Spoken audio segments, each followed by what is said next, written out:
All right, ladies and gentlemen.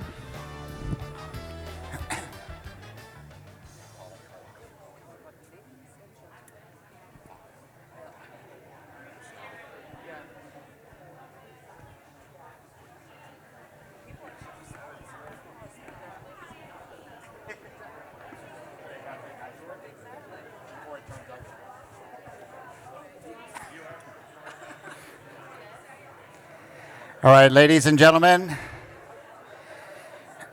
we can go ahead and take our seats here. So first off, good morning. First off, good morning. There we go. I was seeing if anybody's awake. Great night last night. You know, it's always, Pegasus is always a great night just for celebrating our heroes of kind of the past and the present and the future. So congratulations to the team for last night. It was really, I thought, quite special.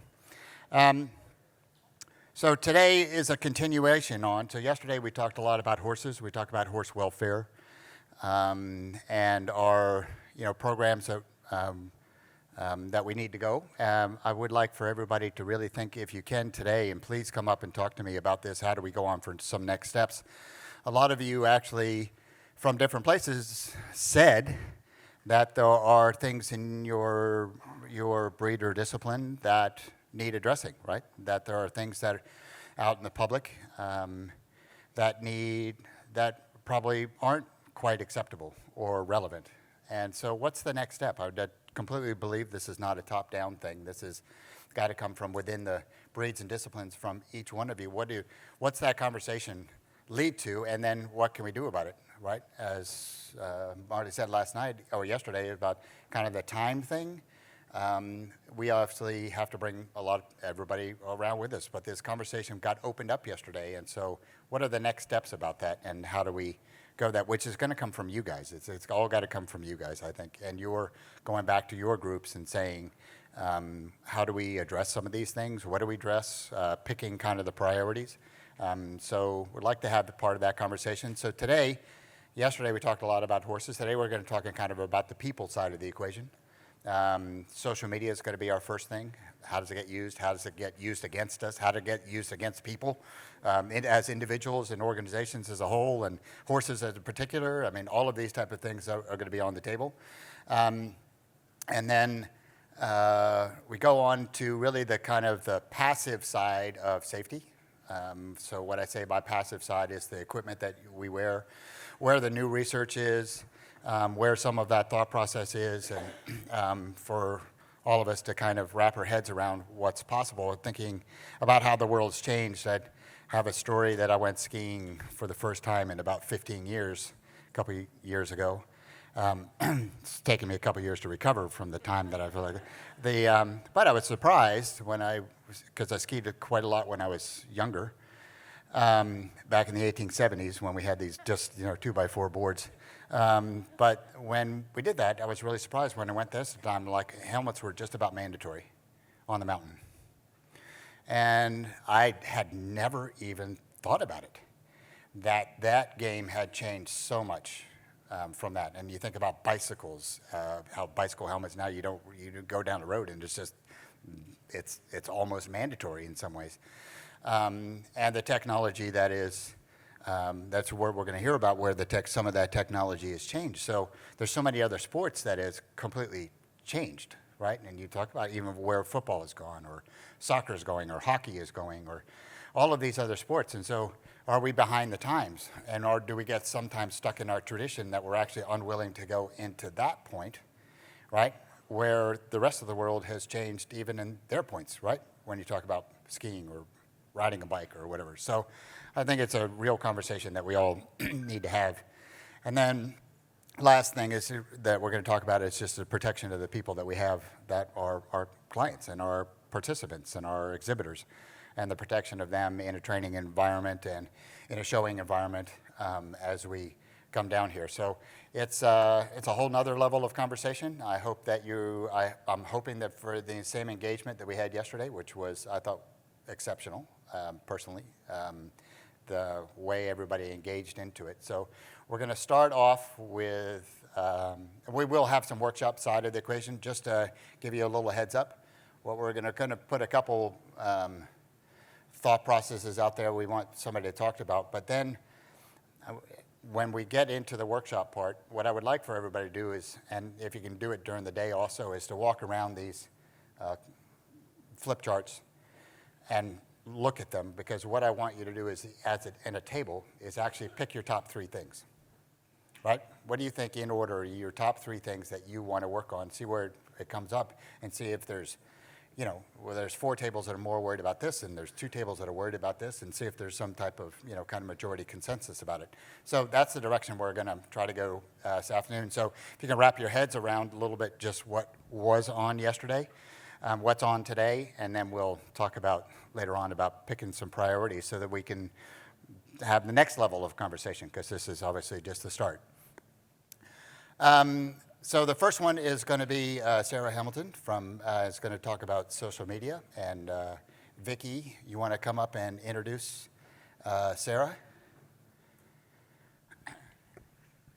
Now we've got, so everybody knows, I got the mic.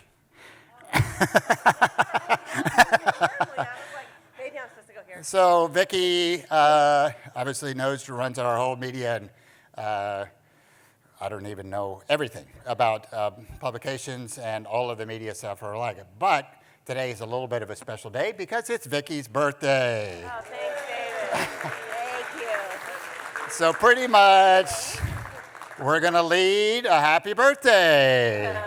Happy birthday to you. Happy birthday to you. Happy birthday, dear Vicki. Happy birthday to you. Yay! Thank you, David. I should have grabbed the mic faster, clearly. Well, thank you all. I am excited to have Sarah Hamilton here with us today.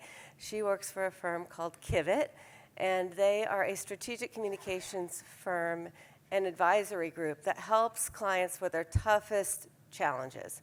And she has helped us with some of our toughest challenges. And when we get one of those emails from the New York Times or PETA or any of our friends out there, Sarah's my first call. She really has just a great background and an ability to deal with these tough challenges quickly, in a smart way, but also strategically able to help us really with planning and looking ahead. And I know how energized she is by the conversations that we had yesterday, because they really are big. This is a big challenge, and this isn't a quick fix. Let's come up with a marketing campaign and throw it out there. That's the last thing this is. So I am thrilled that she's here and that she's here to speak with us. She does have a great understanding of social media, but it's not just, posting things on TikTok, or it's not the sport coverage that our internal team does on such a, regular basis in such a great way. It's really about how do we address tough challenges. She's worked in politics. She's worked for Fortune 500 companies. She's the managing director of the sports practice at Kivit. So we're just so fortunate to have her here with us today. And she will be helping us, carry this work forward. So I'm happy to have her here to interact with the group and help us on the next step in this journey. Thanks, Sarah.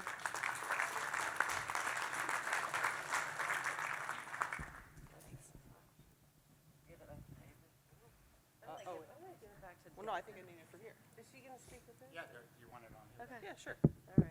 Thanks. That works. I can make that work. Okay, perfect. Yeah. Okay, good morning. So, quick show of hands. How many people here are active users of Facebook? Okay. What about Instagram? Okay. TikTok? Okay, less. Twitter? Way less. LinkedIn? Okay. Who's involved in Reddit? All right. Anybody is a YouTuber? All right, so a good mix. Okay. Anyone Snapchat? Yeah. It's a lot of people like that. Okay, that's interesting. And if you were to guess, the content that you see, is it mostly related to your life as a horse enthusiast or professional in that community? Yes, no, maybe so? Okay. There's a reason for that, right? The internet is cultivated to you, and you, and all of us in our user experiences. So yesterday there was a lot of conversation about how do we move forward? How do we make sure we're not just talking to ourselves? That applies to social media as well, where you could just be talking to yourselves or like-minded people or being fed content that is in line with your interests, what you search on Google, what you post on any of the social properties, what your, I don't have my phone with me, but what you're talking about in your phone when your phone is listening to you. So the internet really is everywhere. It does follow you everywhere. It's not just shopping where you Google, loafers, and then for the next 2 weeks you're getting ads for loafers. One time. So this morning we're going to talk about the basics. We'll get into the different platforms, their best uses, the good, the bad, the ugly, and some tips, tricks, best practices that you can use, and also some practical things, just facts and figures about each of the platforms and where they stand today. Oh, this is me. There we go. Okay, so I think it's pretty self-explanatory, right? Social media it's a great opportunity. It's a wonderful tool, but it's just one tool in a larger communications, marketing, external relations plan that allows you to communicate your message to your audience. It's a lot of words. It basically means you have an opinion, you have something to talk about, you have a story to tell. This is a way that you could do it. Whereas before, if you go back, say, 30 years, that wasn't the case. Now everybody has that ability. Everybody has a way to broadcast their thoughts right away, which is great and terrifying all at the same time. Because in my business, where I deal with reporters, it essentially means anybody with a phone is a journalist. And that is really good. It's a great opportunity, but it also is something that you have to be wary of. Especially, I was thinking about it yesterday as the conversation was going about social license. I am not an equestrian. I have never been on a horse. I've been around them a lot. I know enough to be dangerous, which is what I always tell Vicki. But I'm the type of person that could see something from the outside that is perfectly normal and think, is that animal okay? Is that how it should be treated? I'm not so sure. And if I have hundreds of thousands of followers, then that just steamrolls and it starts to snowball upon itself. And I don't know what I'm talking about, but all the people who follow me don't know that. And so there's an opportunity here via social media to talk about everything that you do, the passions that you have, and explain it. Usually when you're explaining, you're losing. But if you do it on the front end, you're on offense. And so you're educating, and you're talking about why you love horses and horse sports, and why it's important, and why you want to spread that word to your followers, their followers, and so forth. So that's part of the goal, right? You want to get your message in front of the right people at the right time, and social media allows you to do that. These are some sort of industry terms, more or less, but I think the top lines are the most important. You can reach people and make them aware. That's kind of what we were just talking about, the education component. This is who I am, this is what I do, this is why I do it, this is why I'm so passionate about it, join me. Then that's where the persuasion and consideration comes in. Maybe they are interested, maybe they're considering it, maybe they're thinking about taking the next step, great. And then you have the direct response, which is, if you have an organization where you want to build a list, social media is great for that. If you want to increase your number of followers, the number of people who give you the little thumbs up, great for that too. Purchasing, if you're selling anything, website traffic, all of that. So these are just the kind of top line basics that I think we all know, but from a business perspective, these can be important, especially if you're trying to grow something from, we just started this account, to we want people to actually see it, to we want people to take an action, to we want them to join us. So a quick overview. Like I said, I can't just stand here, this is kind of weird for me. Okay, these are all the pieces of communications, marketing, external relations that Vicki and her team do all the time. Social media, as you can see, organic social, is just one part of it. One part of all these other things. Thankfully, you don't have to worry about all those other things. So today, we're going to talk about that organic social and what you can do. These are a lot of the components of it. Some of these, on my left, your right, are on the paid side. If you ever do paid advertising, these are terms and things that you will see. We'll set that aside for now. On the organic side, you can have blogs, which is another way to share your opinion. You can have emails, which are like newsletters, which I think are a really good tool still. And they're definitely something that I think you can utilize to your advantage, provided they are brief, to the point, and have engaging content. So not 10 paragraphs, maybe one paragraph and a photo, and then a link to a larger story, or to your blog, or to your website, or download our app. By the way, if anyone has questions throughout, just raise your hand. Talking at people is not great, especially at 9:17 in the morning. Nobody wants that. Okay, basics. The first thing that I always think is the most important is know your audience. Who are you trying to talk to? Are you trying to talk to like-minded folks? Are you trying to talk to new people? Are you talking to the masses? Know that. And know the voice that you want to use. And make sure that your voice is authentic to you. If it's not, it will come through. If you're trying to be someone you're not, and you're not a troll, which is the common phrase, that will definitely come through. Be yourself. Have clear outreach objectives. So what does that mean? We talked about, I'm going to stand up an account. And my goal is to grow my followers from 2 to 300 in a month. Okay, great. That's a goal. It's an objective. How do you get there? Then you chart your path to how you get there. And whether that is direct outreach, whether that's engaging content, whether that's doing stunts, like polls or different, you could do try and get a viral video, you could do live videos. There are all sorts of ways to try and get you to your goal, but you have it. And then maybe you reach the 300, then maybe you go to 700. But you want to know what that path is when you start. The reason can't be, well, everybody else is doing it. Like that, that argument didn't work as a teenager with my parents, and it definitely doesn't work now as adults trying to grow social. I actually had a client say that to me the other day. I asked them why they were on Facebook, because it's a tech company that works in hydrogen. It's not really a Facebook crowd. And the response was, well, all of our competitors are. And I had to take a breath. And it's like, well, okay, let's look at your response. And it was just like angry comments all in it. This is not worth it. This is not your audience. This is not where you want to be. And that's because they didn't have clear objectives. It was everybody else's. Typically on social media, if you put a small number of dollars behind something, like a boosted post, which are the ones that show up at the top, like when you Google something and an ad shows up at the top, there you go, boosted post. Or that's an ad, or you can have, so on most platforms, you can put something out there and you could say to, say LinkedIn, I want to boost this to X audience and here's $250, and then it rises to the top, just like that Google ad does when you search something.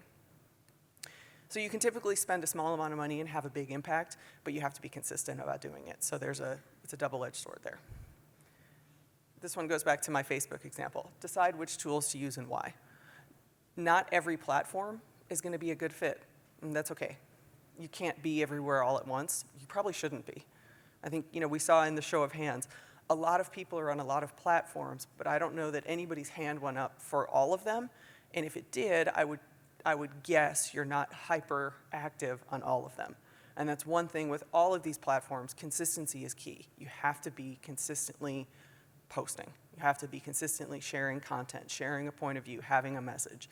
And unless you have a staff of hundreds, which I don't know if any of us do, except Bill, it's just not possible. And that's okay. That's totally okay. Cross-platform integration, I'm going to show you some examples of this. It's important. And consistency, but that doesn't mean what I post on Twitter, I post on Instagram, I post on LinkedIn, it's all just copy and paste. There are different ways of communicating on each, and if you do that, nobody's going to pay attention. And then you want to track your results and plan for the future. Otherwise, why are you bothering? If you're not learning from what you're doing, you're just doing it for no reason. So it's not worth your time or effort, and it's a lot. So a quick platform overview. Facebook, largest user base, and our room kind of showed that this morning. The most hands went up. The typical profile, you've got a lot of baby boomers, Gen X, millennials. Gen Z tends not to use Facebook as much, unless they're told they have to for some reason. Not kidding, I told the staffer the other day they had to, and they looked at me like I had 10 heads. That's okay. It's very good for groups and organizing. And I know that the equestrian community is very active on Facebook, very chatty. There are subgroups, there are message boards. That's great. It's a very good tool for that. Political campaigns use it for organizing all the time. It's very simple. So do schools. Anybody I know who has young kids at this point, the way they find out their information about the school, Facebook. It offers the most data for advertising as well. So what that really means is you can look under the hood. If you spend advertising dollars on Facebook, they'll let you in on the back end to see just who is engaging with your content, who's clicked on it, what action they've taken, where they went next, what's a potential look-alike audience. So folks just like that, but they're not in your circle, they're over here, and they'll let you figure out a way to get to them. So that might sound a little big brothery, and in truth it probably is, but for someone in my business, that's great, because you get a better return on your investment because you know where your dollars are going, and you can switch them very quickly. And it's owned by Meta, which used to be Facebook, and then they became the parent company. This is that cross-platform integration that I'm talking about. This is a tweet that Fitbit used on their Facebook page to further their message to that audience. The chart on your far right,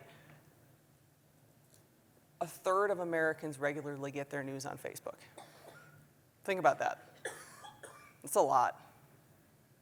It's somewhat astounding, but it also tells you just how many eyeballs are there. And so if you have something to share, it's a good place to share it. Instagram. If you remember one thing from this morning, just one, just remember this. Vertical video. Right now, that's king. On any platform, in any situation, that is king. In fact, this morning, in the Axios, which is a news organization, their newsletter, the first item was talking about vertical video. And the fact that, I'm going to read it to you, almost all user growth among teens online is in short-form video like they have on TikTok and Instagram Reels, so your stories. TikTok has changed a lot of things. The video revolution is the biggest thing. These short 10, 15, 20, 30-second videos are all the rage and probably will continue to be for quite some time. So Instagram is sort of the, I guess, original video and photo-based platform. That's what they're all about, pictures. You know, then there's always these jokes of Instagram versus reality. The Instagram photo is everybody's smiling and looks great, and oh man, I want to be like them. And the reality is like people, going to strangle one another and somebody's crying. It's what young people would say, it's your best life. Okay, fine, put it out there. I think that a lot of people would look at what you all do on a daily basis and working with, riding, competing with horses. You're like, oh, man, that's incredible. I want to do that.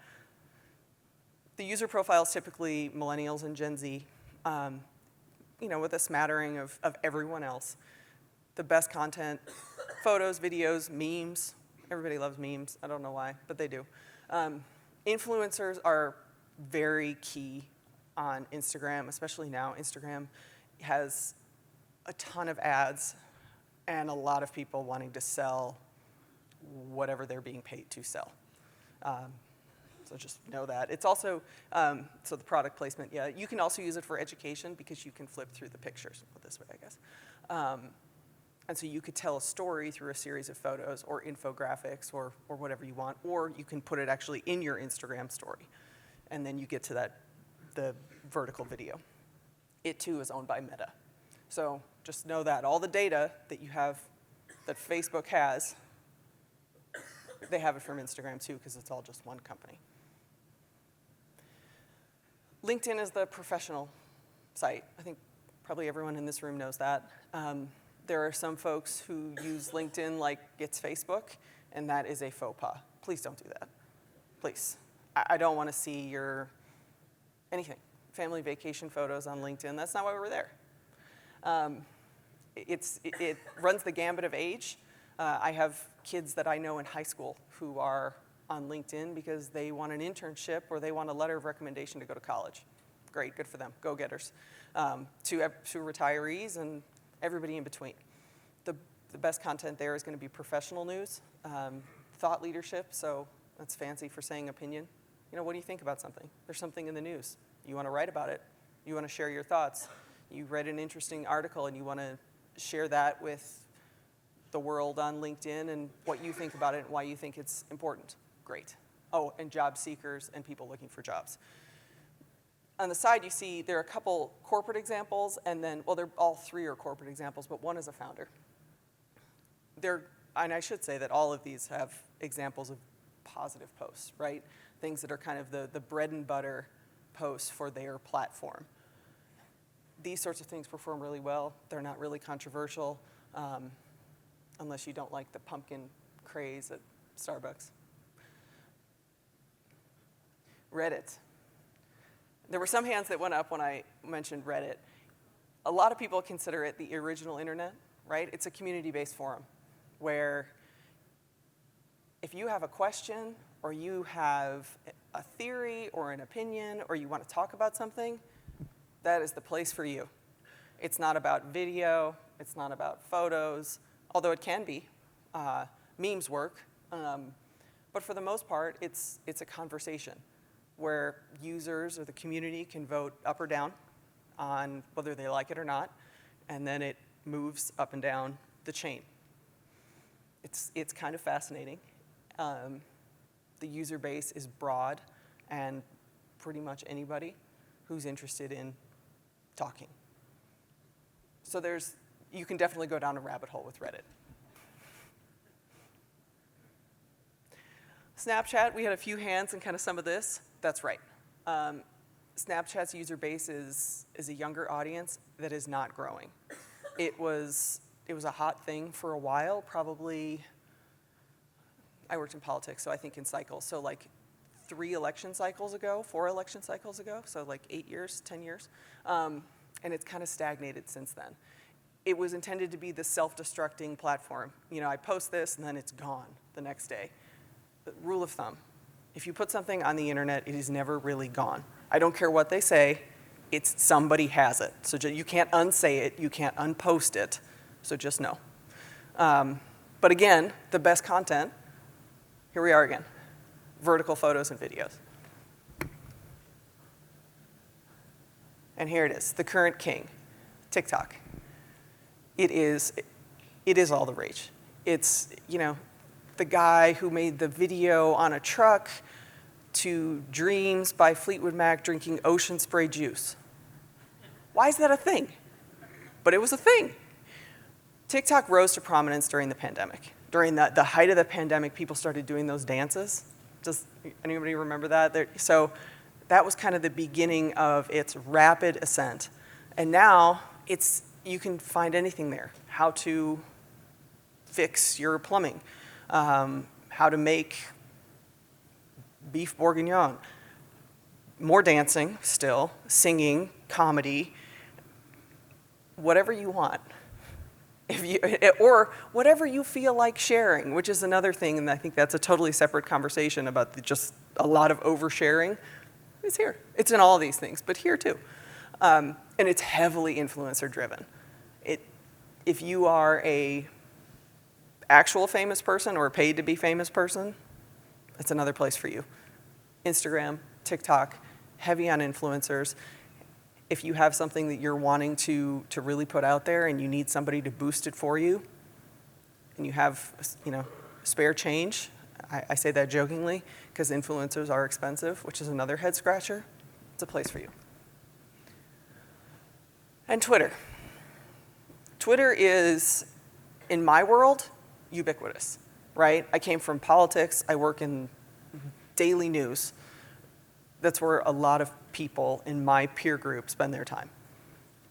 It's great and toxic, like all of them, all at the same time. But it's a heavy profile of journalists, politicos, folks who are really into the news of the day, and it's fast. So if you have an opinion, you have a hot take, and you share it on Twitter, be prepared to engage. Don't just kind of throw it out there and walk away. It's not a platform for the ding dong ditch of like ring the doorbell and run. Not here. Not if you want it to work.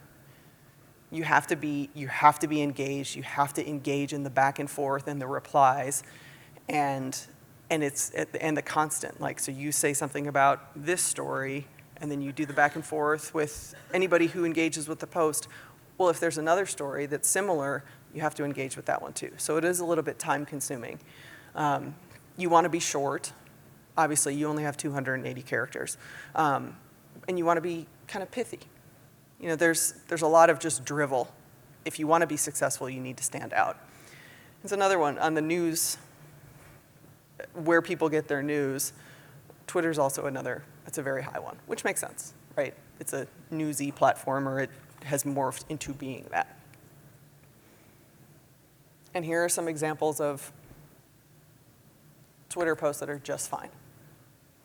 Pretty innocuous, generally okay, doesn't yield the backlash of the online community, which is funny because community is supposed to be a collaborative word, and it's anything but online. In YouTube, yes? Sir, put any adjustments with your current thinking on Twitter with the whole Elon Musk? The roller coaster? Yeah. Been here. So, just because we are having this on video, so we can hear this question. Has there been any adjustments on your thinking of Twitter with the current Elon Musk takeover? Yeah, every day it's new, and it kind of depends. So early on, we were advising our clients to pull back a little bit and certainly not spend advertising dollars there because it was too uncertain and you didn't know, and your content could end up next to something that could be offensive, which was always a risk before, but became even more so when Musk when he took over and basically allowed back a lot of folks who were banned for various reasons. I think now I don't want to say it's stabilized, but it's better. And I think there's a little less risk there. It's still going to be risky. They are allowing political ads again, so that, buckle up, that will be interesting as well. I think it's going to be a roller coaster until he decides if he stays or goes. And I think for the good of the company, he should probably not be the day-to-day CEO, but that's just my opinion. Okay, YouTube. YouTube is not just a video platform anymore. You can watch the Super Bowl. Next season, NFL Sunday Ticket will be on YouTube. So like the Thursday night game that's now on Amazon Prime, that will still be there, I assume. But you can watch all games, you can stream them on YouTube. That's crazy. It's crazy in the way that it has grown from being random videos to a place where you go and learn something. And I live with my husband is a DIYer. He learns a lot on YouTube. And it's very helpful. You can find whatever you need. Whatever you are looking for, you can find it here. Good, bad, ugly, great. It's all here. So the user profile is pretty much everyone. It's owned by Google. So if you have a Gmail account, if you are a heavy user of Google as a search engine, if your phone is an Android, all of that goes into your profile. So when you bring up YouTube, whether you're signed in or not, you're going to get content that's curated to you on this first page here. They'll know who you are, and they'll know what you're interested in, And the top thing, the cream that rises to the top will be something related to your most recent searches. From a perspective of if you're wanting to get your message out, if you're wanting to share a lot of content, YouTube is great. It's also very time intensive. It's hard to make videos. It can't just be a grainy cell phone video. It has to be something that is, it doesn't have to be Hollywood production, but it has to be done well. And that requires a lot of time, a lot of energy, and usually a fair amount of money. So just know if you want to have an active YouTube channel, it is a lot of work. And so be cognizant of that going into it, and ask yourself if the risk reward is worth it. Okay, so I think we've talked a lot about these kind of the strengths of social media. And there are a lot of them, right? Conversations are happening. Oh, yeah. Oh, hold on. We need the mic. Where's the?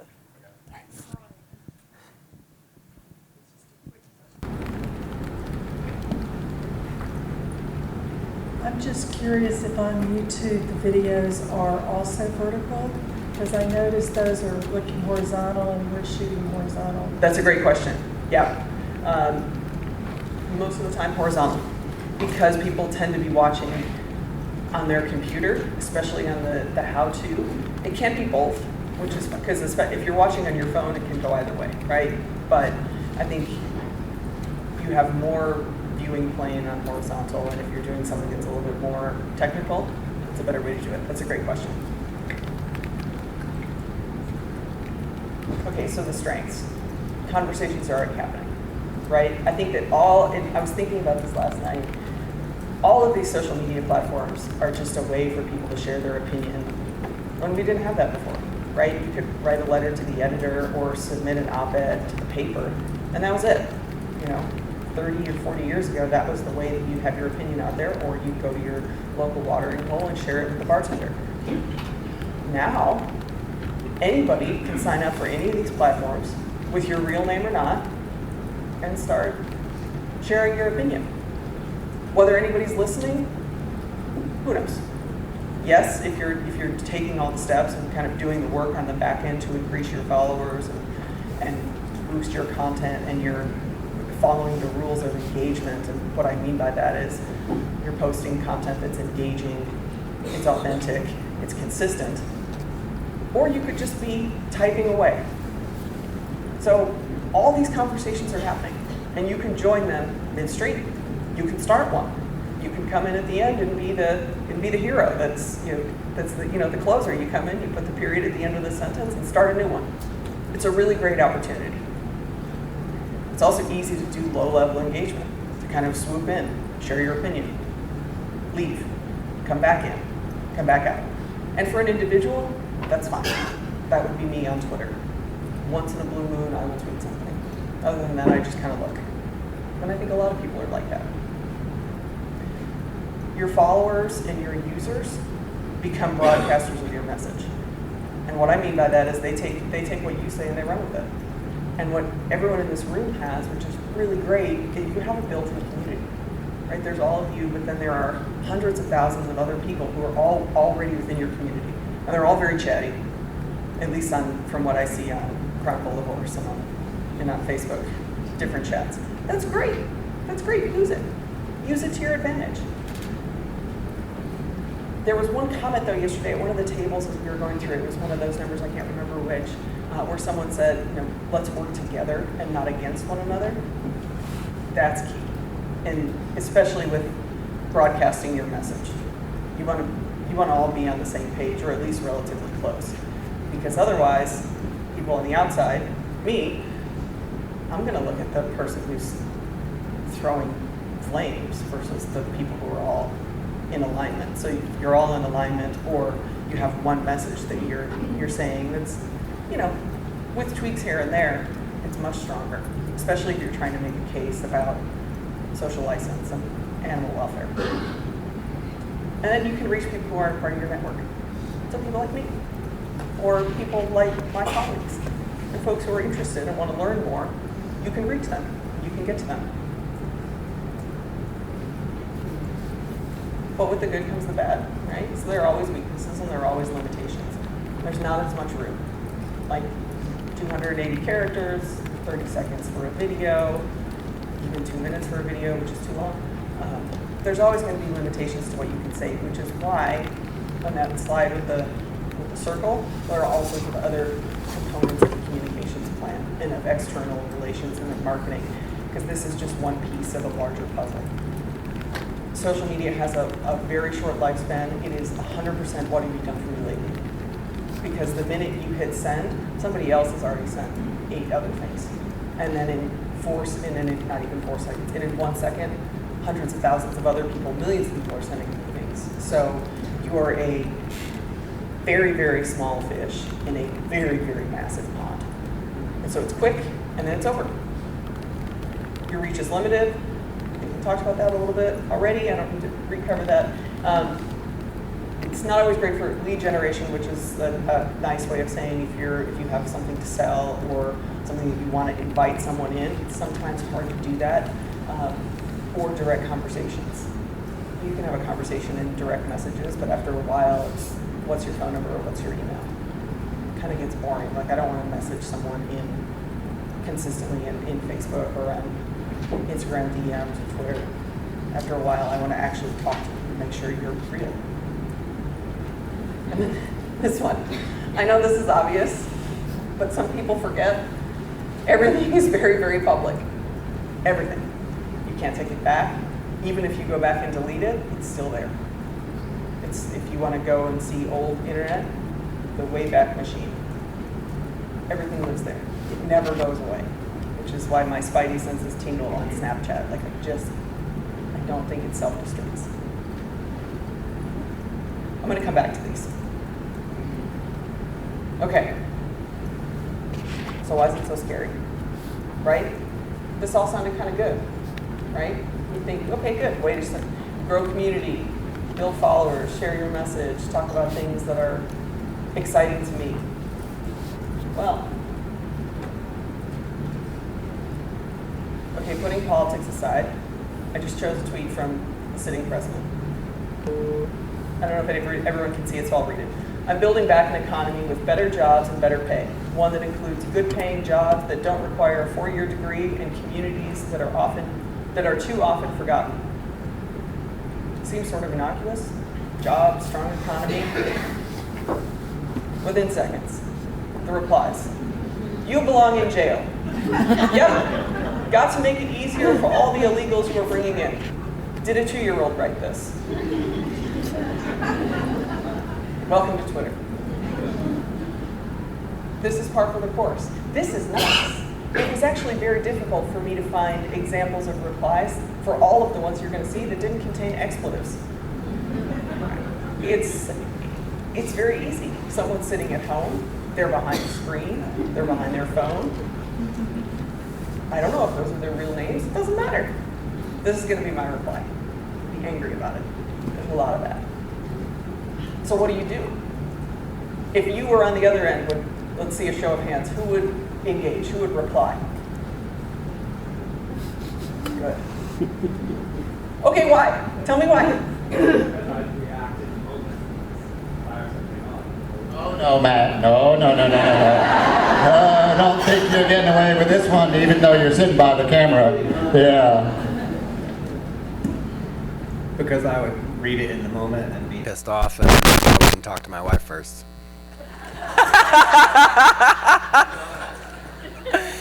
Okay, we learned something. Ask a friend. Yes. And that's the point. That is another one. If you remember something walking out of here, think before you tweet. It applies across all these platforms. Think before you post. If you're doing it in the heat of the moment, like anything, right? If you say something in the heat of a moment, it comes back to you.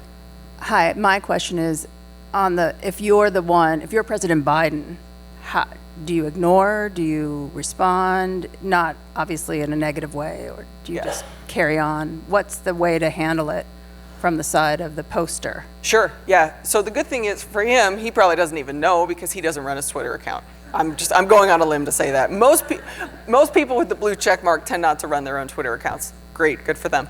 Although now you can pay for it, which is another strange Musk addition. But if I were the White House, I would ignore it.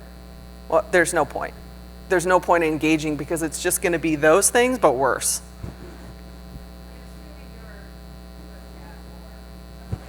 I still probably would ignore it. Yeah. Because there's actually, if there's a question that's constructive, that might be worth replying to.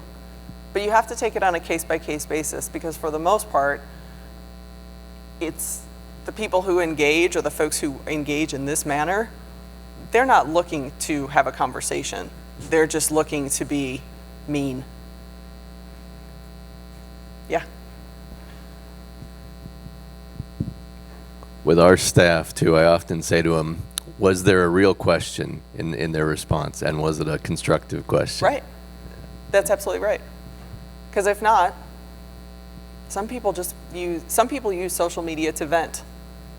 It's okay. It's highly public. There's another question over there. It's a highly public way to do so, but that doesn't mean you need to engage. And to your point here, if there isn't a question, just in one ear and out the other, or just keep reading. Yes? So if you want to use this for our own use, what is the purpose if you know you're about to post something controversial? Why do it? Because obviously he's the president of the United States. You know no matter what he says, he's going to get backlash. So we post something about a horse that we feel might get backlash. Why do we do it? I know what I do. I usually would block a person rather than engage, so I don't have to let anyone else see the negative comments that they might put. But what's the point? Well, I think on that point, there's two things that I would say. One, and I alluded to this at the beginning, the conversation that was had yesterday about social license, I think there's an education component that goes to that for folks on the outside. So that if you post something that, if you think it's going to be controversial, it might not be worth posting. It might, if it's going to lead to more heartache and heartburn, I would say no. This example, anything an elected official says is radioactive, right? Either side of the aisle, it doesn't matter. There's people all over who are just waiting to pounce. But I think if your gut says this is going to be a lot, I wouldn't post it, and I wouldn't put it out via press release either. But on the education component, there's a lot of. I was making notes yesterday about different things that to an outsider looking at equestrian sport, I might think, I don't know, like a horse on a treadmill, really? Or jumping, like is that, their legs are so skinny, is that okay? I don't know. And then, like I said before, I send that to my followers and they see it and it just it snowballs. But if you do a bit of education and you have your short vertical videos or horizontal if they're on YouTube, and talk about, okay, this is what we're doing, and this is why this is good for the horse, and actually give him or her some personality, and that helps. So then if you reach a point where you have to post something and you know it's going to be controversial, you've laid a foundation where people can't say, well, you've never talked about this. You've never said that this is what you're doing or this is a component of the sport or whatever it may be. Does that make sense?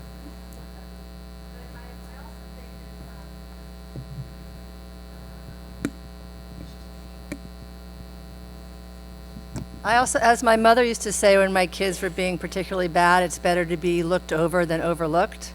So I think a lot of people, well, maybe publications, people, individuals, want that reaction. They want the attention. For sure. So it's not a misfire, it's intentional. That's a very good point. Yeah. There are some people who want to stir the pot, and because it leads to eyeballs. And there is that old adage,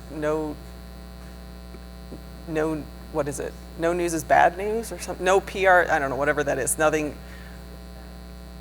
publicity is bad publicity. That's true. That is true. But you have to work to use it to your advantage, and you have to get yourself out of the cellar, and that's hard. We got some more examples. So, 2 weeks ago now with Damar Hamlin when he had cardiac arrest on national TV during Monday Night Football? It was awful. It was absolutely awful. He was still lying on the field with an ambulance and grown men who are NFL players in tears. And Skip Bayless, who's a sports personality, tweeted this. Can everyone see that, or do you want me to read it? Okay. He was eviscerated. People, and rightfully so, frankly. He then posted multiple tweets afterwards trying to clean it up, but there were calls for his resignation. There were all sorts of very colorful comments using language that made me blush. Even NFL players sitting at home watching, there was a lot of backlash. It was very fast, within seconds, and it was very swift. And he had to do his best to clean it up. He's a bit bombastic, so it wasn't necessarily a surprise, but it was a major problem. And this was contrasted with what was actually happening with ESPN, who was covering the game. Their reporter on the sidelines was empathetic and human. Their reporters in the studio saying their coverage was very human. They leaned into their humanity versus, well, the NFL's going to have to play this game. So if there's ever a question, if there's ever anything horrific that happened, and we talked, the gentleman from racing talked about it yesterday. Things happen. Bad things happen to humans, to horses. It's traumatic. Be a human. Be empathetic. Don't be Skip Bayless. Be ESPN. That could be a life motto too, I think. So this was more. So Brandon Marshall he's a former football player. He was saying, he went on CBS News and said, I think that fans are finally starting to see players as individuals and human beings instead of just looking at them with the logo on the side of their helmet. We're not just meatheads and pads. We're actual humans. We're sons, brothers, fathers. And this was the response. Wrong. We've always looked at them as human beings. We're looking closely now with concern because the vaccines that the NFL mandated them all to take might very well be causing some of these athletes to collapse like tomorrow. The questions are being ignored. Let's ask them. And then there were a whole bunch of other vaccine comments related to this. The man almost died on the field. He had a heart attack. He had cardiac arrest. That was the response. Here, one more. I'm not an Indiana basketball fan, so I'm sorry if anyone is. But they posted this. This is just, they lost. Here's the final score. The comments, it is a rabid fan base, I will say that, and I appreciate it. But, gutless effort once again, embarrassing top to bottom, absolutely pathetic. This isn't IU. The IU we all know and love is gone and has been for a while. This is a joke. These are college kids. They're kids playing a game. And the response is so negative, and this is like the nicest of the comments. So, it's a cautionary tale, right? There's the good, and then there's the somewhat ugly. And we just have to I think we all have to go into it eyes wide open. And these are just examples from Twitter because it is the fastest conversation platform. I could pull them from all platforms, and I just couldn't go into the Facebook comments. I'm sorry. That is a place where it's rough. It's really rough. And unless there's a big reason for being there, it's hard. So one question for everyone before I get into the best practices. I want to go back to that. Any idea what publisher of news content has the largest following across social media channels? So by that I mean, all of the networks, CBS, NBC, ABC, CNN, MSNBC, Fox News, Fox, ESPN, BBC, anybody who publishes news. Any idea who has the largest following across all social platforms? 6 of them. Here we go. One said ESPN. Tom says ESPN. What else? Fox. Okay. Any other ideas? Okay. Everybody's wrong. National Geographic. They have 340 million followers across 6 platforms. Why? They post pretty pictures. Pretty pictures of places around the world that we would all love to go to. And animals. And yesterday they posted something about sloths. They're funny. It's not controversial. And even they get negative comments. But, so they're at 340 million. The second is the BBC with 150 million. Less than half. So that just tells you how important photo and video is and how engaging that is to audiences. It's what people want to see. Most people are visual learners. Thankfully, you all have amazing visuals that you can share. Share them. Share them and maybe do a little lesson underneath, a little educational post. Yeah. Oh, by the way, the next 2 are CNN and ESPN, and they're far trailing. Sorry, just to go a little further on the amount for National Geographic, was there any indication that those photos are also followed by educational information? Most of them are. Yeah. Yeah.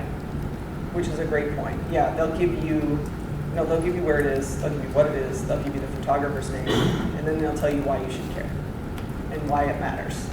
And a lot of times they'll tell you why it matters to the world as a whole, which is great. It's like reading the magazine, but you're just scrolling on your phone, more or less. A couple best practices. We talked about goals. You got to have them. Otherwise, you're just doing it because everyone else is. And it's a waste of your time, and time is the only thing any of us really have. You want to have a good grasp of your tone of voice. Don't be someone you're not. Don't try and project to be something that is inauthentic to you. It won't work. It'll come through. Not worth it. Which goes here. Authenticity, relevancy, and consistency. You want to be authentic. You want to be relevant to the conversation at hand, and you want to be consistent. You can't post once a month. That's not enough. Once a week is probably not enough. Every day, if you can, great. Don't overcommit. Like I said, you can't be everywhere all at once. You can't be on all platforms. If you can be, but you can't do it well. So get really good at one of them, and then go on to the next one. And then the next. Because otherwise you'll get burnt out. Because it is a full-time job. Companies have entire teams of people who do this every day on maybe just one platform. I think the other thing is that sometimes social can be this can be a little intimidating. Like it seems very inviting, but it also, we just saw all the scary stuff. So just know that even somebody who says they're an expert doesn't know everything, right? I don't know everything. You can't. It's constantly changing, and you can always ask for help. You can always ask questions. That's why Google exists. You can find anything there. And if not, you can find a YouTube video on how to do it. Anything. And that's great. So all of us can be very good at this, or at least find the answers to be good enough. And sometimes that's sufficient. Mix up your content, photos, videos, graphics, explainers. I always love explainer videos, like Schoolhouse Rock. How many of us know how to, certain math problems or how a bill becomes a law because of that? It works. It works, right? So you can embrace that. Cheesy is not a bad thing. I don't care what anybody says. Cheesy is a good thing. Include a hook. And what I mean by that is why should they care? What's in it for them? Why should they click on your link or read what you wrote? Or if you have a call to action, which is the, click here, join us today, do this. Well, they have to want to care. They have to want to be a part of it. They have to have a little bit of FOMO, fear of missing out. That's not familiar to you. Social media is entirely about FOMO. Oh man, look at that person. Their life is perfect. I want to be like that. Or, oh, I wish I was at that event. Oh, I wanted to go to that concert. It's all there. It pulls on your heartstrings. So use that to your advantage. You can. Don't do it on hashtags, please. Don't. When you see the posts that have the post is this big, and the hashtags are this long, that's too much. Two is sufficient.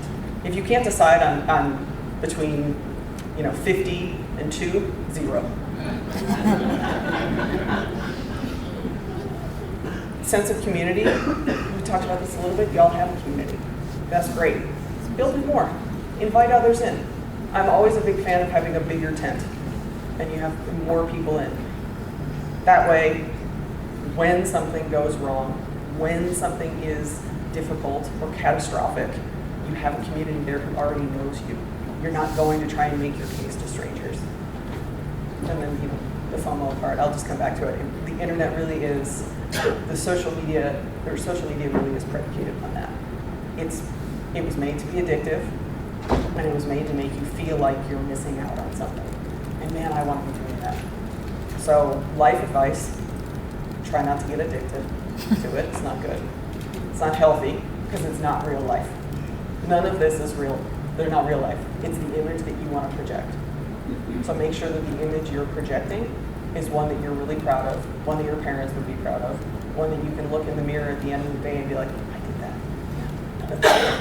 And then when the time comes where you're faced with a difficult situation, you have something to look back on, and you have a record that you've built over time that you can point to. So you have some credibility within the social community that you can use to your advantage. Any questions? In the back.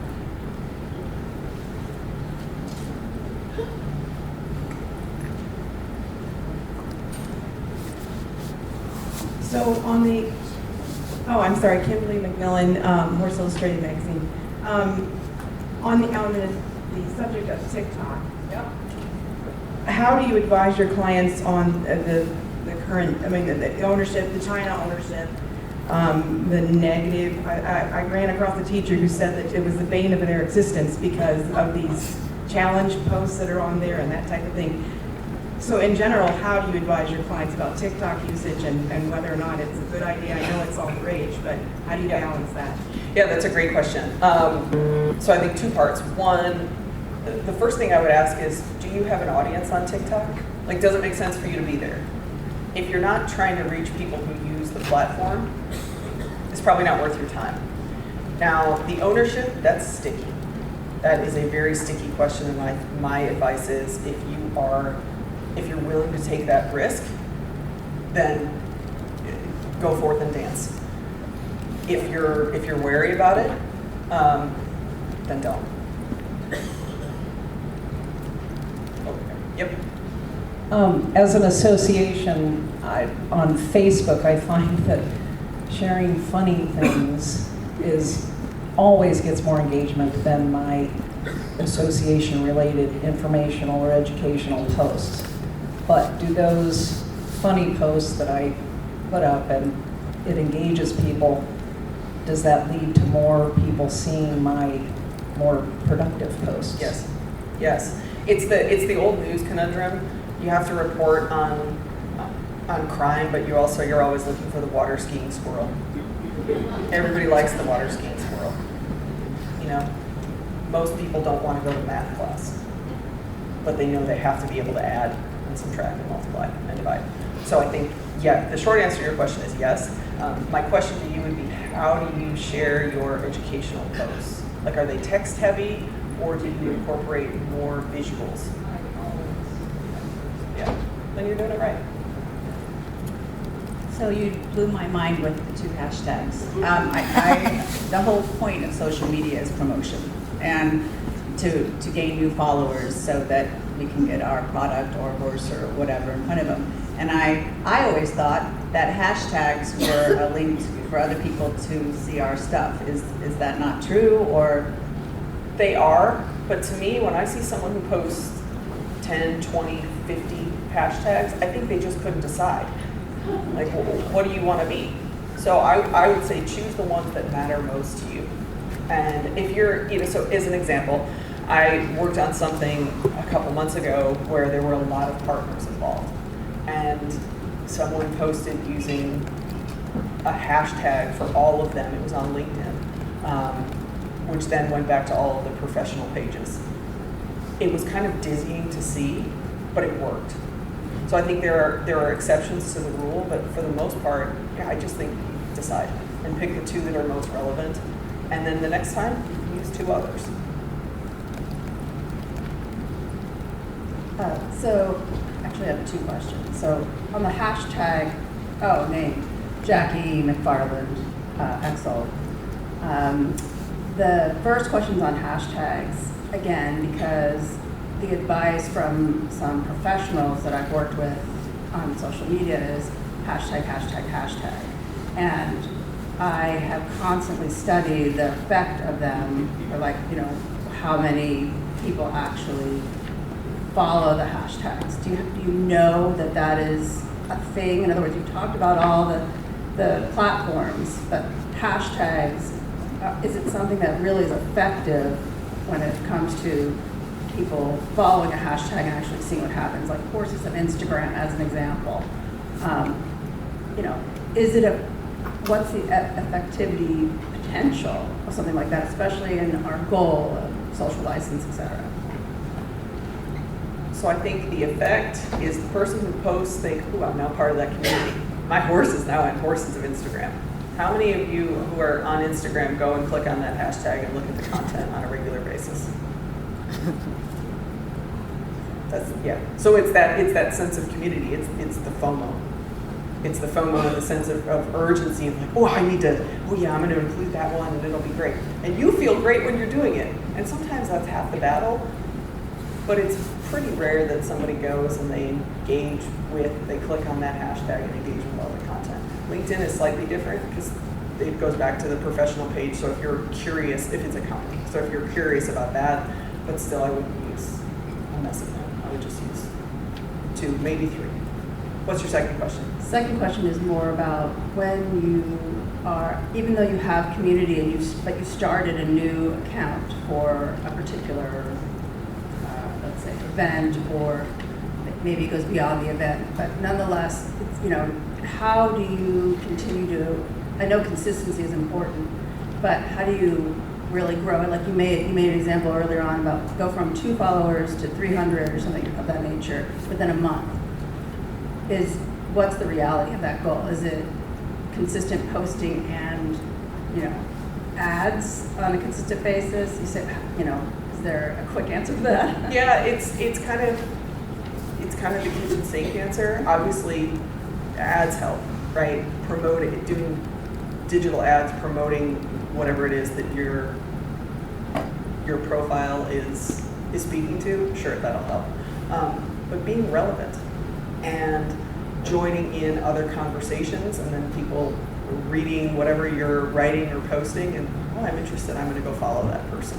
So it's that organic nature, which is it can be very time consuming, but it does work. Sarah? Yeah. I had a question for you. You mentioned something about the adage of any publicity is good publicity, but there's also one of if you don't have anything good to say, don't say anything at all. Yeah. So,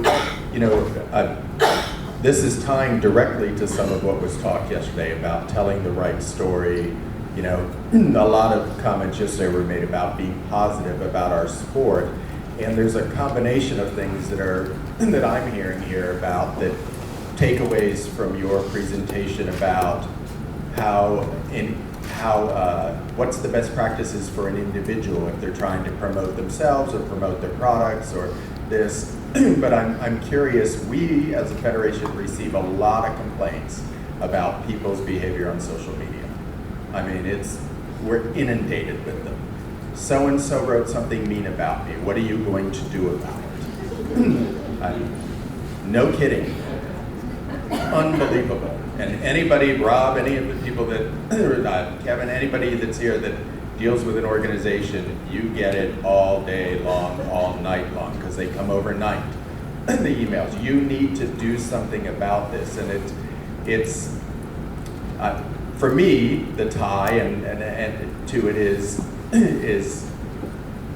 how much of an effect are the people that are going out and doing that having on the social license of our sport, I guess is my question.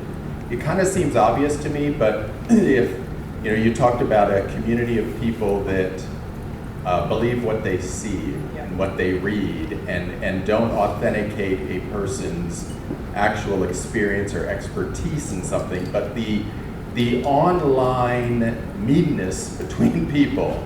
What kind of effect do you see that having in the sport community that you've dealt with, in the political community, in the business community? So the true answer is none. I think that most people, and this is kind of a sad commentary on humanity, I think, but most people see the vitriol and think, next, I'm going to move on. But what it does, the real effect it has, though, it breaks down your community. It breaks down those individual relationships where, you know, before I might have gone to have, if I've got an issue with somebody or I have an opinion, I'd go and I'd have a conversation with them. But now I can just comment and say something terrible about them online, and there's no consequence. And then I'm going to go and complain to you, and what are you going to do? You're not the principal, you know? Like, you can't put someone in detention, and you can't make people come together and apologize. So I think the illusion of community that comes from social media, when negativity comes in, it erodes actual community, and that's tough. But I think in real terms, on the social license with the outside world, it doesn't really do a whole lot, because most people know that negativity is part and parcel to the platforms. Internally, it's divisive, yeah, and it hurts feelings, right? It hurts to have somebody say something negative about you. And if you don't want to pick up the phone and take them on head on and say, you know, hey, Bill, why are you saying this about me? If you have an issue, call me. Most people won't do that. Or come talk to me or say it to my face. Most people do not have the guts to do that. So it erodes that actual community, the human community that, you know, I think we all missed for a number of years. You know, over the pandemic, I think that it's hard, and we're trying to build all of that back, and online it tends to tear it down. It seems to me that also we're in a place where creating the backstory, the positive backstory all the time through everything that you're doing and all that good stuff, then helps diminish. Correct. When a weird story comes up, or this angry thing. But the backstory, that's our message I'm getting out of this, is the backstory is huge. Yeah, build your foundation. Sell your message. Yeah. I had a quick follow-up here for Sarah.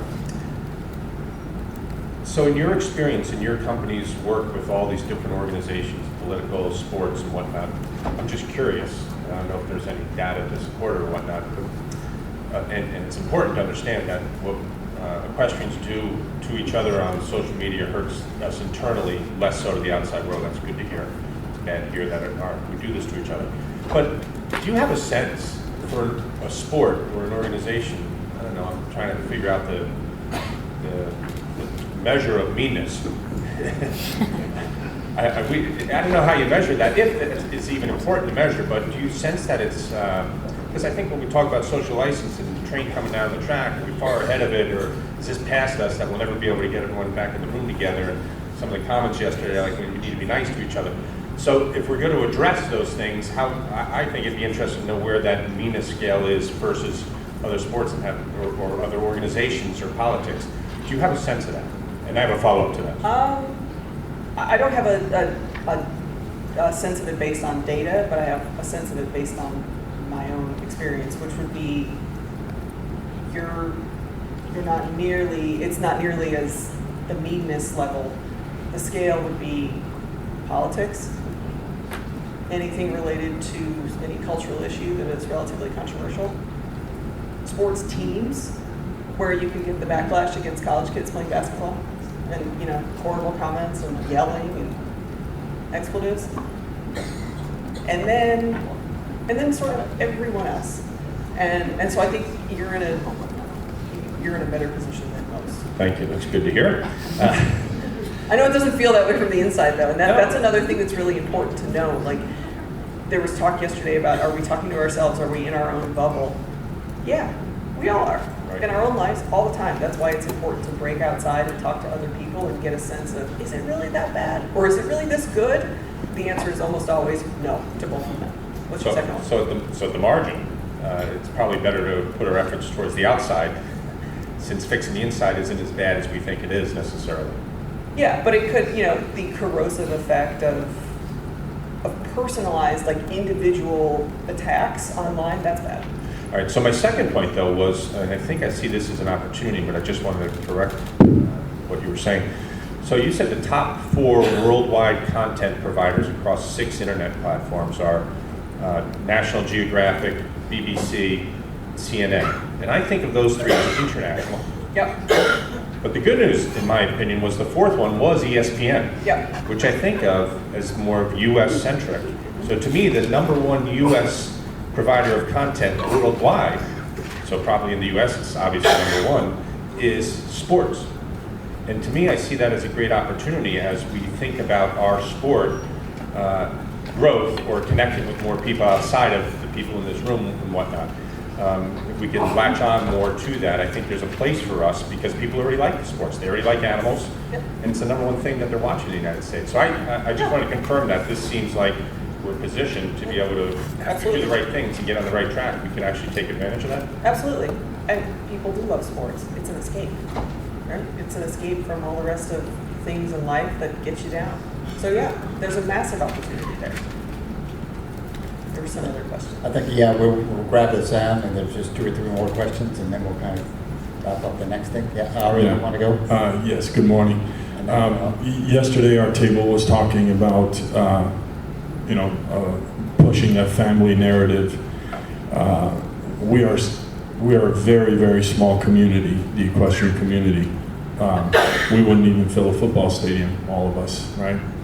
So how do we take that message from internal to becoming we are one family and moving forward as a united group to send our message out?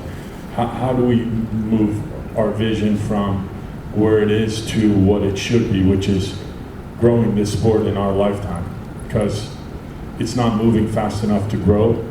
And I think if we could find a way to move the bar to celebrating our champions, how do we move that?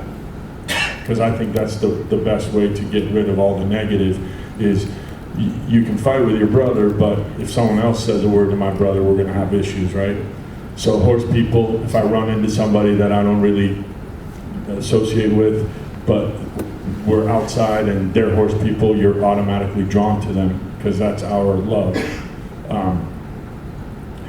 How do we finally get our attention to what is important, which is we're all brothers and sisters and we're trying to grow this sport? And we could take the rest of the day to talk about that. I think that's a great question and it's a great point of view because that's right. That's what you have to do. As a community, you have to want to grow your sport, work together to do it, and unify behind a handful of messages to do that and invite others in.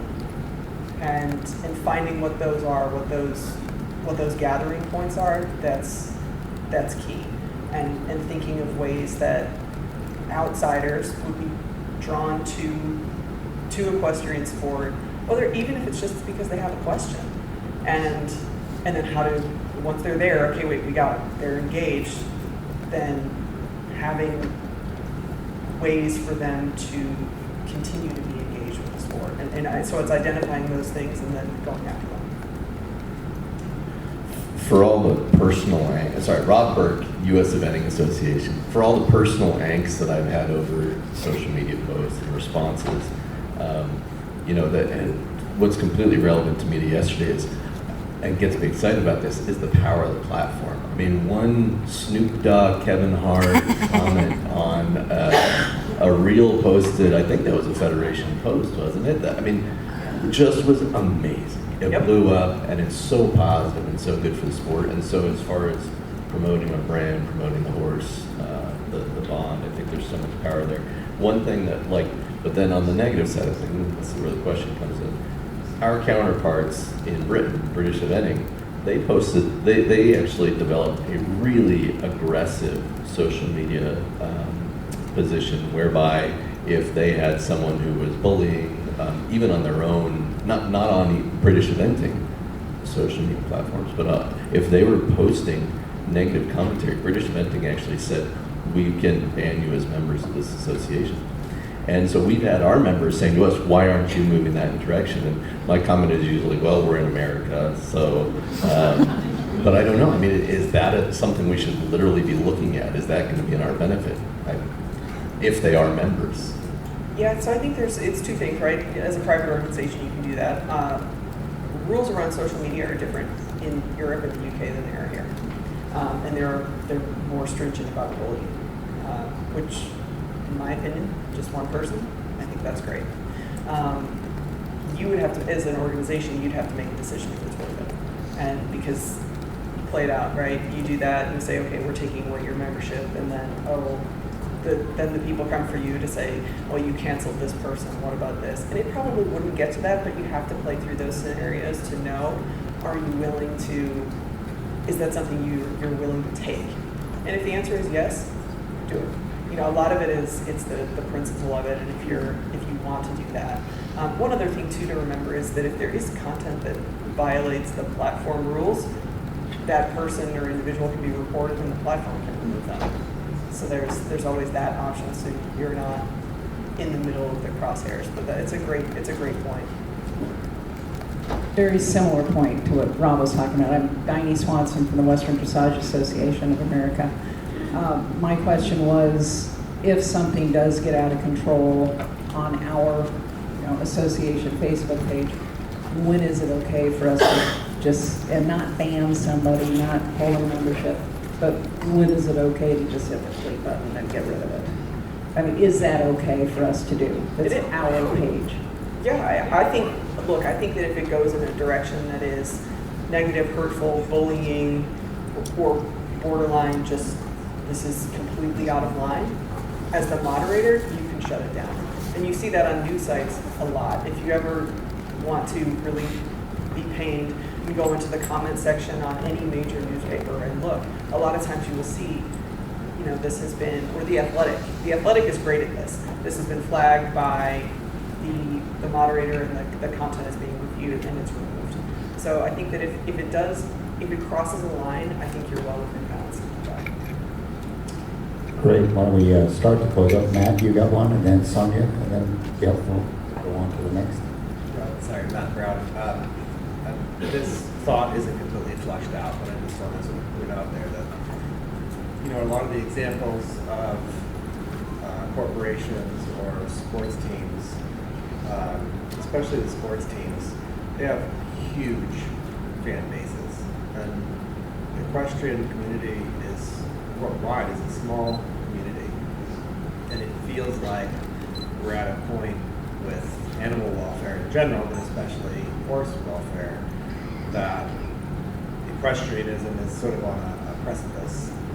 And it seems to me like the smallness of our community makes the potential for one accident or viral video that gets out to the general public. It just seems like if that negative video is shared worldwide to the general public, it would be much easier to squash us than the NFL. But I'm saying, thinking about concussions in the NFL, it didn't take very many concussions for the talk about, is football even safe for people to play? And it seems like we could have one incident, and the question is already being asked, is it acceptable for this to be happening? And when most of the world is concerned about animal welfare, I don't know. Yeah, so the one thing on the NFL, I would challenge that because there were decades of guys who had CTE after playing, who died because of head injuries, and it took guys dying to, one, get health insurance for the length of their life, and then two, actually be honest about concussions. I mean, the NFL lied about it initially. So I think that I agree with your point that it would be way easier to shut you down than the NFL, but I still think it would be very difficult, right? I think part of the reason, and what I would do to combat that is I would be on the front foot. You want to be on offense rather than defense. happens. So prepare for what you know is coming. You know something bad will happen. You might not know what it is. It actually doesn't matter. Be prepared for it. Lay the foundation and the groundwork and make it clear that you have a record. Your sport has a record. And this is what we do. These are the safety protocols. This is why. Here's a look behind the curtain. Here's a look under the hood. Here's what we do. Join us, learn more, and then when something happens, you're not absorbing all of it and then trying to make your case. You've already made it. You know, it's like I like to say to people, you know, that everybody comes to us and they're like, I want to be on the front page of the Wall Street Journal. Great, awesome. Who doesn't? Build a relationship with the reporter. Don't go to them hat in hand like I have I need something from you. Build a relationship. You're doing the same thing. Build a relationship, build your credibility, tell your story so that when the inevitable bad thing happens, you already have a record and you're not, even if you're an unknown quantity to the folks who are viewing this for the first time, with 1 or 2 clicks of a button, they can see what you're all about. It won't fix it, it's not a magic wand, but it'll make it a heck of a lot easier to get past. Sonia? Yeah, just real quick on, I think to Rob's comment on, and really to Bill's on the, vitriolic posts that we see out there. We get a lot of complaints and members that have an expectation that we will manage this. And one, we don't have the bandwidth. We just don't. Emily's team, there's just not enough. But we do triage it because they come in as safe sport reports oftentimes. If it's minors and it's threatening, then we absolutely get involved in that. Or even if it's adults, and it can rise to a violation of the safe sport policy. But we do have heightened expectations depending on your role, right? So if you're a licensed official and you're out post, we're gonna have a real problem with that. Yeah. And our athletes, we're gonna have a problem with that. So we do have heightened expectations, but talking about the erosion of the community, unfortunately, there's not this self-emotional regulation. There seems to be a real lack of that, and we do see it in certain demographics. And it's unfortunate that people are choosing, Facebook primarily to resolve disputes that otherwise, as grown adults, you'd expect them to try to find other ways to resolve this.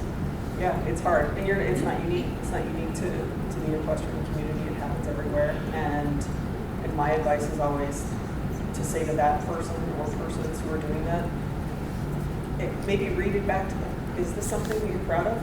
Is this who you are as a human? And if the answer is yes, okay, we're going to have to reevaluate a lot of things. But if it makes them pause and think for even a second, okay, that's where it's the internet is great for so many things, but it also allows our worst demons to come out because there's no real consequence.